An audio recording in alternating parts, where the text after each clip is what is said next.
It's being sold to the voters as treatment, but you've got $2 billion going into housing that can be for people who are still using hard drugs. If you have a building with, let's say, 40 units, and 15 of the people in them are addicted to hard drugs, that is going to have an impact on the community. And the community has no say in that land use at all.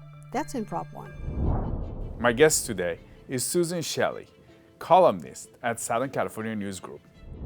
Proposition 1 passed barely in California. Susan's gonna tell us what are the impacts of Prop 1 and will it cause tax increases in California? If someone wants to do hard drugs in the free housing, they have every right to do so in California. We're not differentiating between people who are making a choice to use drugs on the street and people who are domestic violence victims and are on the street. Everybody's entitled to the free housing equally. And to wait until people are arrested and are jailed, and that's where they receive mental health services, that's a terrible policy. The Los Angeles County jails are the largest mental health hospital system in the nation. That's appalling. That's not worthy of the state of California. I'm Siyamak. Welcome to California Insider. Susan, it's great to have you back on. Welcome back. Thank you, Siyamak. It's great to be here. We want to talk to you about Prop 1, and you're someone that has studied it in depth.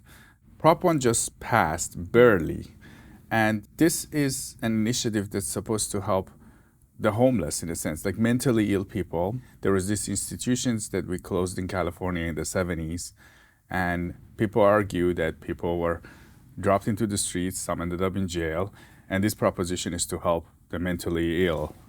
Can you tell us what this is about?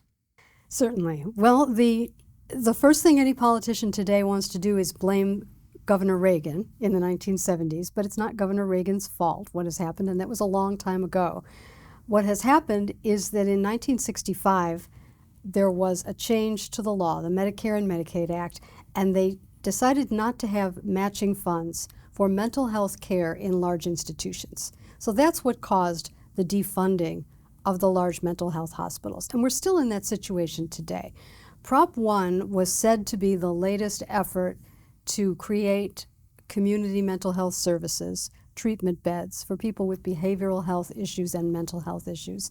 And also there's a component of it for housing to try and get people off the streets. So that all sounds great. So what's wrong with it? Well, what's wrong with it is it's a $6.38 billion bond, which means borrowed money, which when you pay it back after 30 years, it's going to cost taxpayers $10 billion, $12 billion. And what is it buying? It's buying about 11,000 beds for $12 billion. So even if the intentions are fine, the math is very troubling. What the bond is for is to build what the legislative analysts call places for treatment, to be named later, to be specified by the state at some future date. So where are they? What are they? How many people do they serve? Nobody knows yet. $4.38 billion of the bond is for that, places for treatment. $2 billion of it is for housing. What kind of housing? Project Home Key housing.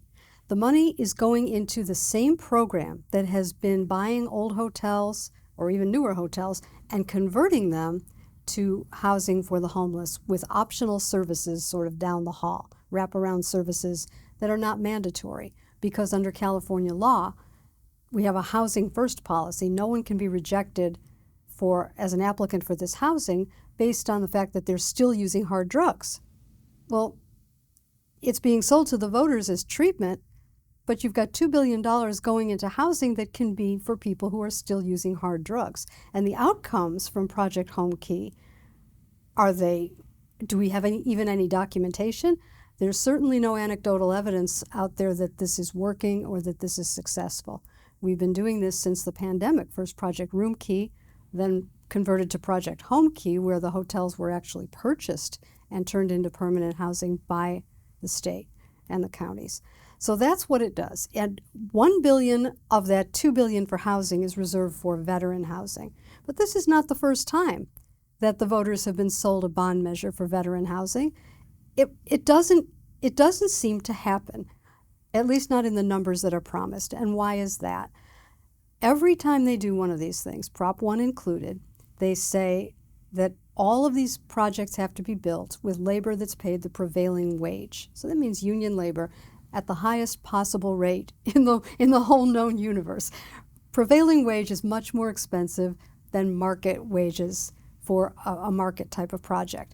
And that means that your money doesn't go very far. So you're taxing people to do these projects. You're spending too much to buy these hotels, to refurbish these hotels. You're putting people in them who are not in a sobriety program and can't be required to be in a sobriety program. Is it any surprise that we have terrible outcomes from this and that it's not working? That's what Prop 1 does. There's a second component of Prop 1 that takes money away from the counties for mental health services programs.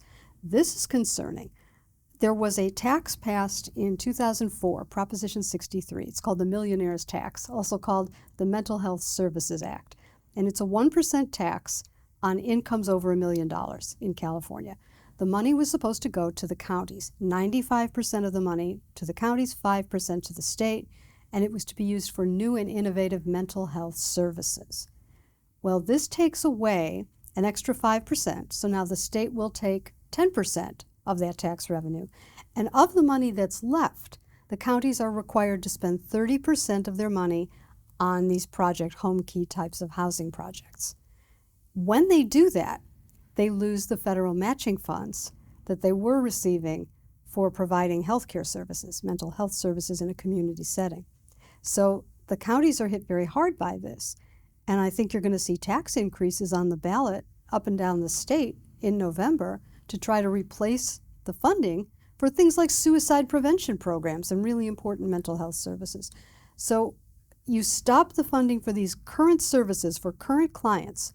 You start this project of deciding what you're going to build and where you're going to build it and who's going to get the grant to build it. Who knows how long it will be before they cut the ribbon on the first one of these places that they're building or the housing that they're trying to build in old hotels. It's not well thought out. It's a typical political deal, something for this one and something for that one. One thing that should concern everybody in California, I think, is that in the law, in the Prop 1 law, all of these projects can be built by right. All of these housing projects can be built by right in any community that's zoned for multifamily or retail or anything except single-family neighborhoods. So they can be built anywhere. Anywhere, right? If you can build a duplex under the zoning rules, you can build one of these homeless housing projects. So now you have a situation where the local government has no say at all in what is built where, and you can have these housing projects for people who are still using hard drugs put in any community by right, and the community has no input at all. They must be approved ministerially, meaning rubber stamp, and streamlined, meaning fast. And so I think in a lot of communities there will be an impact from that, because if you have a building with, let's say, 40 units and 15 of the people in them are addicted to hard drugs, that is going to have an impact on the community in terms of drug dealers coming to the neighborhood and perhaps petty theft and other things. And the community has no say in that land use at all. That's in Prop 1. Now, you mentioned most of this money is going to housing or beds. We are promised, if you look at the proposition, the way it's written or the way it's sold is that we're promised that this is going to give beds to mentally ill people. It's going to help them instead of putting them in jail. This is the right solution. It's common sense and compassion combined. Is there any component in terms of helping the people get on treatment? Because from what it sounds like, what you're explaining is more infrastructure. Well, a bond has to be used for, it can't be used for services or salaries. Bond money has to be used for buildings, essentially. So they're going to give, I think the way it's structured is Department of Health in California will make grants with this bond money. They're going to borrow the money, and then they're going to make grants to go and build these places for treatment, which will be decided later. So we don't know what they are. In the voter guide itself, the legislative analyst just called them places and said the state will decide down the road what they're going to be and where, so we just don't know. You mentioned there's a percentage that is getting away from counties. Where is that going now? Well, it's currently going to programs in each county that are decided at the local level. So in every county it'll be different. But there are things like suicide prevention and peer-to-peer counseling and different kinds of interventions that keep people from becoming homeless and that help people in situations with mental health stresses. And so that's very important also. And to take that money away and put it into hotel refurbishment, it's very burdensome for counties to lose that funding. And then when these so-called places are built, guess who has to pay to operate them? Because the bond money can't be used to operate them. The counties have to use their money to operate them. So the counties lose several different ways. They lose a share of the Prop 63 money to the state. It was 5%, now it's going to be 10%. They have to spend 30% of their services funding on these housing projects. They lose the federal matching funds from that 30% because the federal government doesn't match housing, they only match health care. And then they have to spend their funds to operate these treatment places that the state will eventually decide to build.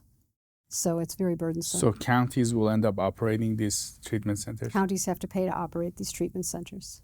In terms of treatment, you mentioned that there's these beds, they're going to put these beds and they're going to create a project Room Key to give more housing to people. Right. We have been doing that in California. We've spent $15 billion on housing and a lot of money in LA to build housing, but it hasn't really actually achieved any results in terms of lowering the number of homeless. This is true. Now, Prop 1 promises 6,800 treatment beds and about 4,300 housing beds. So the treatment beds people are not in long term. So that will 6,800 beds, but it'll service more people than that because people are going to cycle in and out.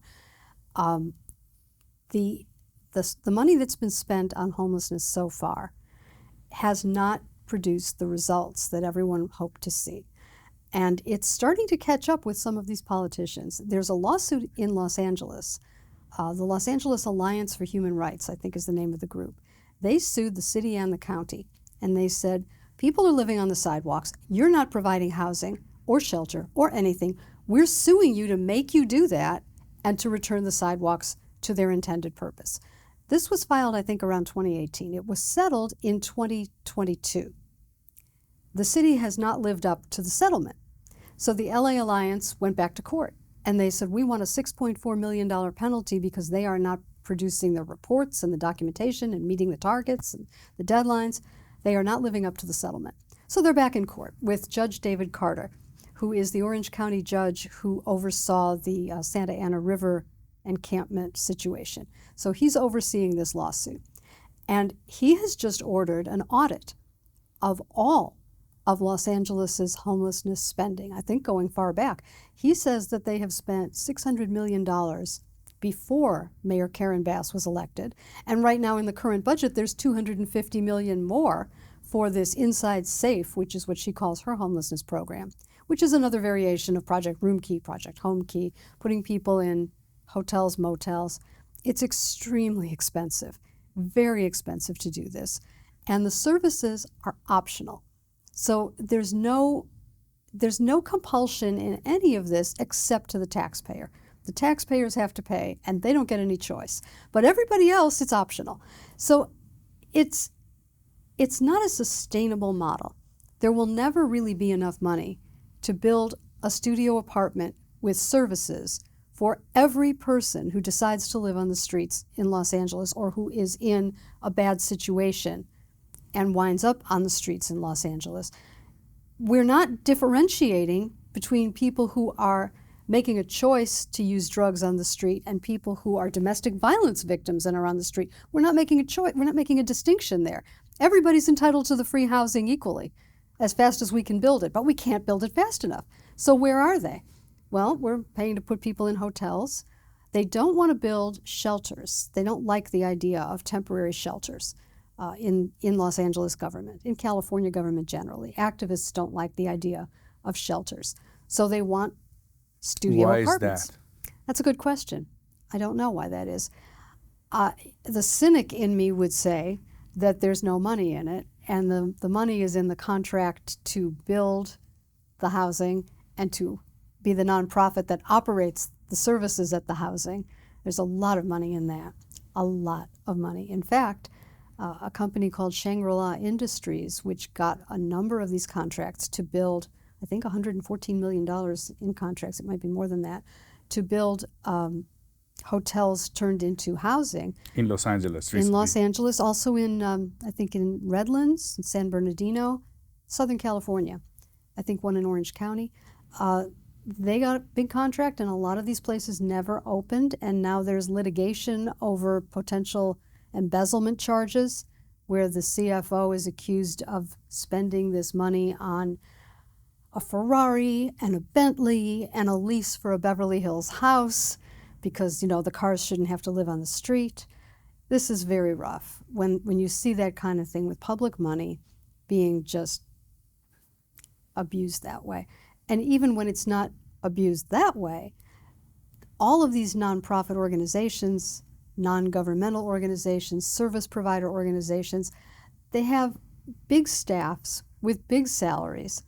And so does the Los Angeles Housing Services Authority, which manages, I think, an $800 million budget at last count, or $850 million budget of money for homelessness services. Well, if you take a look at the salaries of what people are making at this agency, and then you take a look at the results, no corporation would run that way.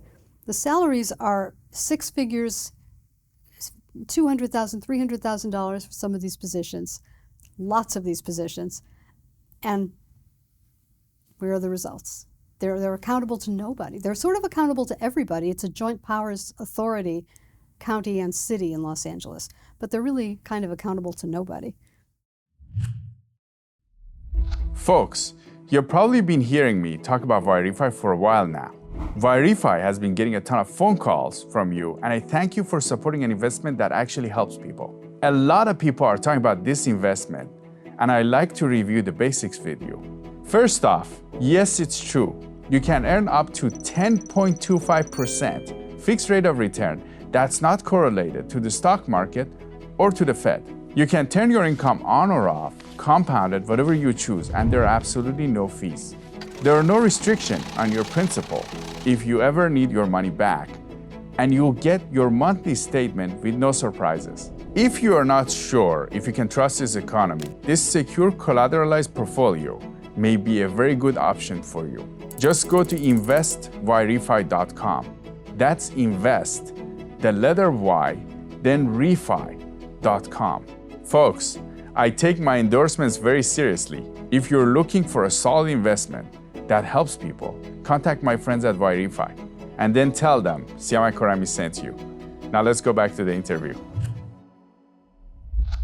Now, Susan, when we were looking at Prop 1 and we were reporting on it, we realized that there was about $16 million of funding for Prop 1, and there was $1,000 You mean the funding campaign, against the in the campaign funding, yes. And then in the last day, as it was very close, like it was about to be 50-50, but it was not going to make it in the last few days, Friday before the election was on Tuesday, one of our reporters saw that there's $10 million that went into the campaign for it. So it became like $26 million. On the last day. And the last few days. What made us wonder is, who are the people that are putting this money? What comes out of this kind of funding? Well, if you look at the list of campaign donors, it's the same list that donate to Governor Gavin Newsom for everything. This was organized as Governor Newsom's ballot measure. The name of the proponent on your voter guide was Governor Newsom's Ballot Measure Committee. And in California, we have a pay-to-play culture in politics, and if you want your phone call returned, if you want your bill signed, if you want your competitors squashed by a new regulation, you better donate when the governor asks, and that's who donated. All of the unions, all of the regulated entities in California, a bunch of businesses, people who have business before the state donated. And in particular, the construction unions donated heavily to Prop 1 because they're going to get this prevailing wage requirement to build all these places, so that's jobs for the union members, because they are excluding any kind of non-union labor or lower cost workers from that. So they donated heavily. All of the health insurance companies and the health providers and the hospital organizations, they all donated. They will get contracts to operate these places. So it's a combination of people who are getting something out of this measure and people who just need the governor's favor in general. You mentioned that some of these nonprofits have done some questionable approaches and they're paying people a lot, and there are some that have actually, there's money that's gone to buying Ferrari and Bentley out of the homeless people, the money that we dedicated to the homeless people. And what is there in this proposition to make sure that this money doesn't get spent like that? Well, they say there's oversight. So what's the oversight? There are two commissions, one to oversee mental health services, one to oversee behavioral health services. I think there's about 18 or 20 appointees on each commission. They are all appointed by political officials. So the governor appoints some, the legislature appoints some, the superintendent of education gets a couple of appointments, the attorney general gets a couple of appointments. And what do these commissions do, these oversight commissions? Well, they approve the contracts. So there again, it's, if you want to be very cynical, and it's been my experience that you can't be too cynical, it becomes a way to generate campaign contributions for all of these different politicians. It's like, if you want to donate, I can get you an appointment to a commission, and you can approve the contract. Yeah, you can approve contracts, and that might work out very well for everybody. That's just sort of pay to play. It's legal, but it's not what most people would think of as oversight. There are no slots for taxpayer advocates, for instance, or CP, or experts, or right? Experts, there needs to or be some experts that actually know the mental health. I think they do categorize some of the appointments as being experts, but there aren't any financial experts. There aren't any people who are. If you were doing an audit, you would bring in people who were auditors, who knew accounting, who could spot fraud. Those are not the people who are appointed. The people who are going to be appointed are people who want different kinds of services funded, and they will be approving the contracts. Now, you mentioned that some of the counties are going to end up having tax increases. Mm-hmm. Can you explain that? Well, if you take away the services, if you take away the money for services that the counties are providing, and the counties want to put a tax increase on the ballot to replace that money, here's what that's going to look like on your ballot. We don't have funding for suicide prevention programs for firefighters. That's what that's going to look like on your ballot, just as an example. It's going to sound extremely important, and it is extremely important. Now, they could take money from somewhere else and spend it on suicide prevention programs. But they don't want to do that. They want to take the money you already pay and spend it on something you would never vote for. And then they want to come to you for a tax increase. That's the game. Now, there's going to be, right now, circulating for signatures, there is a new tax increase in Los Angeles County, which will double the sales tax that was in Measure H. Measure H was passed, I think, in 2017, and it was a 1/4-cent sales tax for homelessness services. It was augmenting a $1.2 billion bond in Los Angeles for homeless housing. The housing bond couldn't be used for services, because you can't use bond money for salaries. So the sales tax increase in Measure H was for the salaries. And boy, did they have a job fair. And did they hire a lot of bureaucrats and administrators and directors and officials. And how's that working out for everybody? Not too well. The situation is worse than ever in Los Angeles. So what do they want to do? They want to double the tax and take off the sunset date, because it was a 10-year temporary tax, a 1/4-cent sales tax increase. This was the one that was supposed to build housing, and then we heard that the housing was at $800,000. That was proposition or Measure HHH. And this was the services City of Los alone. Angeles. This was a services tax from the County of Los Angeles. This was Measure to H. operate those, or no? It's just separate. Just services. Just services right. for the homeless. For right. the homeless, and just broadly services, and in the whole county. But it's ending, and we never let a tax end, do we? So there's no such thing as a temporary tax. This measure that's now circulating for signatures would make it permanent and double it. And this was enabled by legislation that the governor signed last fall, because we're already over the cap in Southern California. We're over the cap, which is supposed to be maximum 2% of local sales taxes on top of the state sales tax, which is 7.25%. So that would mean, by law, you can't pay a sales tax of more than 9.25% in California, in anywhere. What they do is pass special laws to exceed it for different purposes. So we just had another one of those. I think there are 40 or 44 cities in LA County that are already at 10.25%, and they could go to 10.75%. And I watched one of the hearings when they were considering this legislation, and someone asked a question, well, how high is the sales tax now? And no one knew. They're voting on this, no one knew how high the sales tax is. The legislature was voting on this bill, and they had no idea what's the... They didn't know what... No. They were voting on it, but they didn't know how high it was already. But the county wanted to raise it, so the legislature went along with it. Sure, go ahead, put it before the voters. So that's what's happening. Now here's the really tricky part. A tax for a special purpose like this, under the state constitution, needs a 2/3 vote. But in 2017, there was a decision by the state Supreme Court called California Cannabis Coalition versus City of Upland, which had some squishy language in it and suggested that if a tax increase was put on the ballot by a citizen's initiative, and not by the city council or the county board of supervisors, but by a citizen's initiative, a citizen's tax increase, maybe the Constitution doesn't apply. Now, they didn't exactly decide that, but they left the question ambiguous.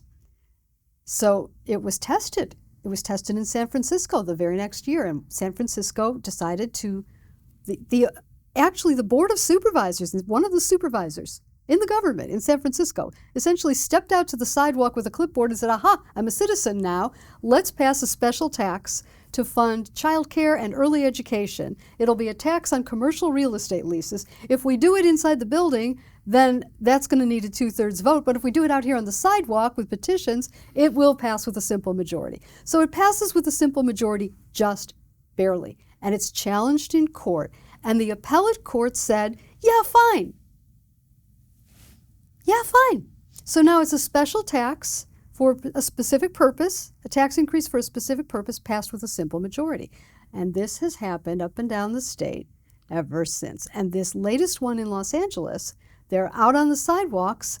This is the government, but it's the government with all of its allies in labor and these non-governmental organizations. And they are putting this all together for a tax increase for homelessness to double the Measure H sales tax and extend it forever.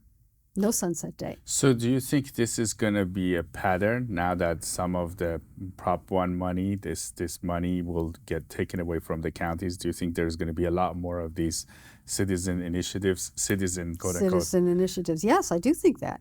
And they discussed this openly in Sacramento, that there are different ways to pass things now. There's an option. You have different signature thresholds. If you have different vote thresholds, rather, if you do it with signatures or if you do it in the city council.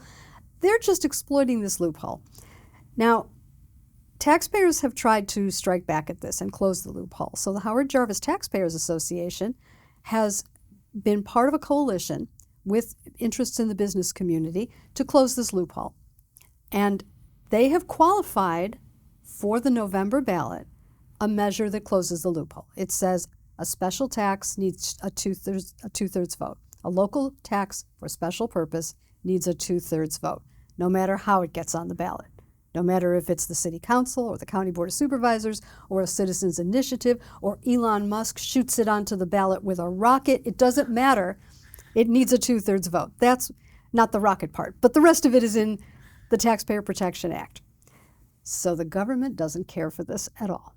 And the legislature and the governor have actually filed a lawsuit, an original writ in the state Supreme Court, to have this removed from the ballot before voters have a chance to vote on it.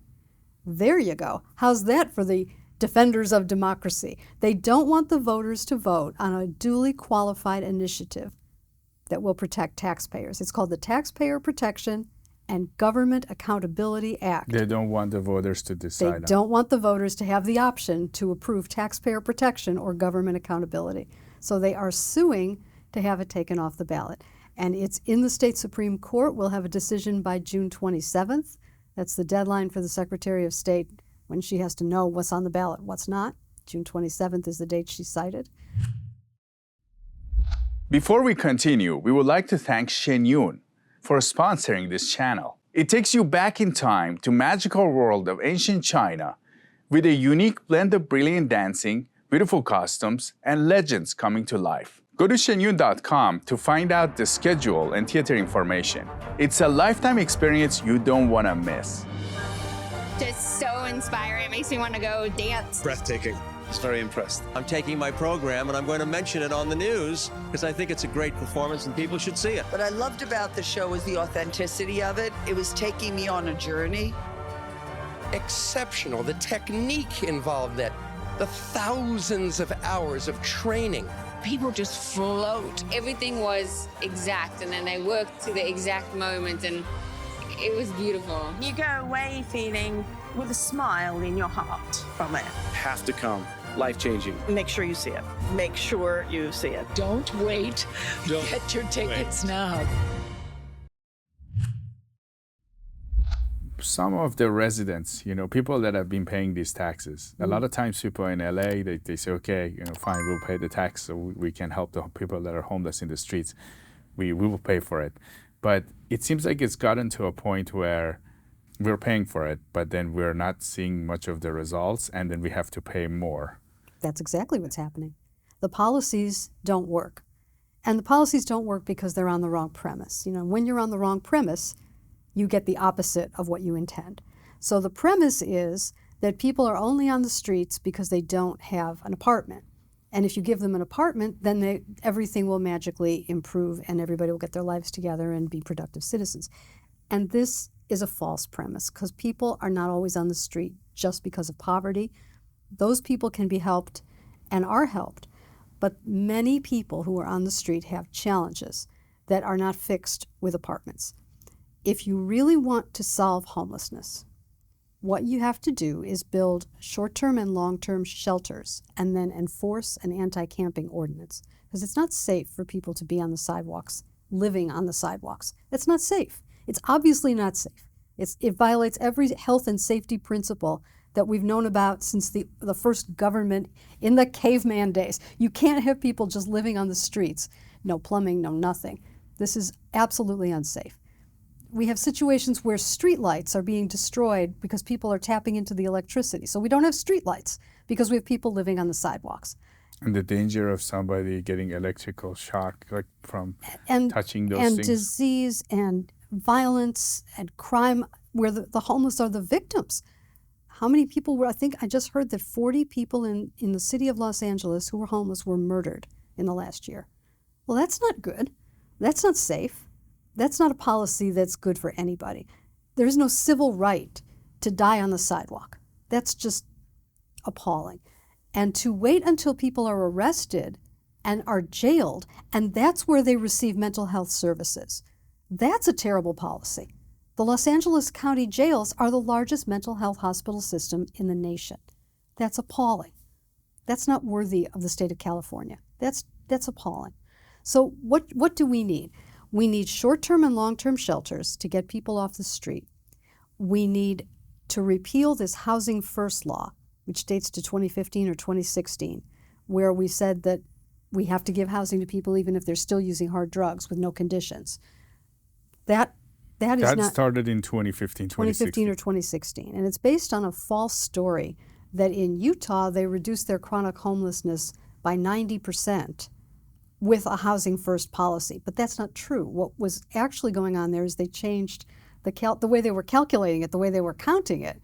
They changed the definition of chronic homelessness, and that's how they got a 90% reduction. It wasn't Housing First. But in the meantime, we've put this into California law. Holly Mitchell, who was then in the state Senate and is now on the County Board of Supervisors, she wrote it. She sponsored it. She stands by it today as a success. It's not a success. You have a scarce number of units of housing. And who should receive that housing? Random? Just make it a lottery? Or make that housing available to the people who are ready to get well, who have the best opportunity to succeed, who can be in that housing temporarily, get their lives together, and move forward. Wouldn't that be a more successful policy? Well, we don't do it that way. We don't do it that way. We have housing first. If someone wants to do hard drugs in the free housing, they have every right to do so in California. And that is unfair to the taxpayers. It doesn't help the people involved. It just creates a situation where people are overdosing alone in their apartments in many cases. It's appalling. And the third thing we need, repeal housing first, build shelters and enforce anti-camping. And the third thing we need is hospitals, because some people need medical care. And they're not going to get it in a community setting. They need medical care in a hospital. And if we were to ask the federal government for a waiver from the ban on matching funds in large facilities, we can get a waiver. That started under the Trump administration when Dr. Ben Carson was the Secretary of Health and Human Services, a new program where states can ask for a waiver from the ban on matching funds for mental health care provided in a large facility, more than 16 beds. Because currently, from the 1965 law, there's a ban on reimbursement from the federal government if the facility has more than 16 beds. So what are we doing? We're building all these facilities that have 16 beds or fewer, which is very expensive, good for the construction workers. Not efficient, right? Not efficient. We need hospitals. Not for everybody, and it doesn't have to be compulsory treatment for everybody, but we need hospitals. So we have to get a waiver so that we can get the matching funds, so that we can build the hospitals, so we can staff them appropriately, so we can provide people the medical care that they deserve to have, so they're not on the street. And there are different components to the homelessness problem, and they all have to be addressed logically and rationally, and not with campaign donations to do things that are good for the people who are making the campaign donation, which is what we're doing now. It's just pay-to-play politics, writ large, billions of dollars, and it's not going to solve the problem, but we're going to have to pay back that money anyway. So Susan, for people that are watching California, and when I came here, and a lot of people around the world, they look at California and they see this state that is truly the hope for the rest of the world in terms of innovation, in terms of the culture, diversity, all that we do here. How is it possible that we are not solving these problems? And what does it take for California to fix this side of things? While we've innovated so many things in the world for the last few decades, many decades. Well, I think whenever you need to solve a problem, you have to look at what's causing it. And we're not doing that. We're saying that it's the cost of housing that caused homelessness. But that's not really true. The cost of housing is a factor that affects everybody. But the cost of housing doesn't make you live in a tent on the street. Live in a tent on the street, that's a separate kind of situation. And until politicians are ready to look honestly at these situations that are causing people to want to live on the street or to refuse to accept services, until they're willing to look at that and then balance what these individuals want with what the community wants, which they do all the time. Yet until they're willing to make that balance and make some hard decisions in defense of the community's rights, I don't think it's going to change. People are monetizing this situation. They're exploiting the people who are on the street, and they're damaging the businesses that are trying to operate. They're damaging the residents. They're damaging everything from the, as we talked about with the streetlights, we have damage from the streetlights, and we have damage to our businesses, which are leaving and can't operate. And then you have this whole safety concern because some people are violent, and it's dangerous to have people wandering around on the streets who are violent, and to say that that's their civil right to live on the street, and that's fine, and not to let the police take any action until you actually have the blood on the sidewalk from the violent incident. That's when the police can get involved. And otherwise, social workers and everybody just waits till people are, quote, ready to accept services. Well, there's no other area where the law is enforced that way. You know, if you park your car for an hour too long at a meter, they're not interested in why you need to do that. They're not interested in your opinion. That's going to cost you $70 or whatever it is now for a parking ticket. And every other law is enforced except these laws for health and safety. And part of that is the Supreme Court that has done that with the Martin versus, well, it's not the Supreme Court itself, it was the Ninth Circuit that ruled in a case called Martin versus Boise that cities could not enforce an anti-camping ordinance unless they had enough shelter beds for everyone. Now, cities can build shelters, but they won't. They want to build apartments because that's where the money is, so that's what's happening. They're not building shelters. They're not allowed to enforce an anti-camping ordinance. They can get sued all the time for enforcing an anti-camping ordinance. But the Supreme Court has taken a case out of Oregon, which they will decide, I believe, by the end of June of this year, that could overturn the Martin versus Boise decision and allow cities to enforce an anti-camping ordinance again. So we'll see how that works out, because that would remove the excuse that politicians have in California for never enforcing.